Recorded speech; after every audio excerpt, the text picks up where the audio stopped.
Жаздагы биринчи сүйүү. Айдана 17 жашта болчу. Жаз жаңы келип, айлана гүлдөп турган мезгил эле.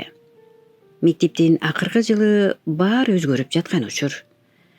Бир күнү ал мектептин короосунда жалгыз отурган. Колунда китеп, бирок оюнда таптакыр башка ойлор.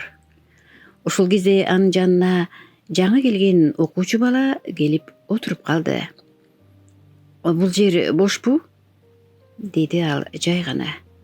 Айдана башын көтөрүп караганда жүрөгү бир башкача согуп кетти. Ооба? Деди ал акырын. Баланын аты Нурбек экен. Ал шаардан жаңы көчүп келген. Башында экөө көп сүйлөшчү эмес, бирок күн сайын бири-бирин издеп, байкабай жакындаша башташты. Кээде сабактан кийин чогуу кетишет, кээде жөн гана карап турушат. Сөз керек эмес болчу буларга. Бир күнү Нурбек Айданага кичинекей кагаз сунду. Айдана ачып караса, сен менен сүйлөшпөсөм да, сенин жаныңда болуу мага жетиштүү. Ошол күнү Айдана биринчи жолу сүйүүнү сезди. Бирок бакыт узакка созулган жок. Жай келгенде Нурбек кайра шаарга кетмек болду. Ал кетээрин айтканда Айдана унчукпай калды. Жүрөгү ооруп, бирок көз жашын көрсөтпөдү. Акыркы күнү алар мектептин алдында жолугушту. Мен кайтып келем, деди Нурбек.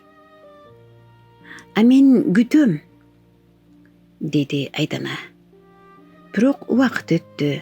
Айлар жылга айланды. Нурбек кайтып келген жок. Айдана чоңоюп, жашоо өзгөрдү. Бирок ал жазды, ошол короону жана биринчи сүйүүсүн эч качан унуткан жок. Кээде ал ушул кагазды кайра окуйт. Сен менен сүйлөшпөсөм да, сенин жаныңда болуу мага жетиштүү. Ошондо ал жылмайып коет.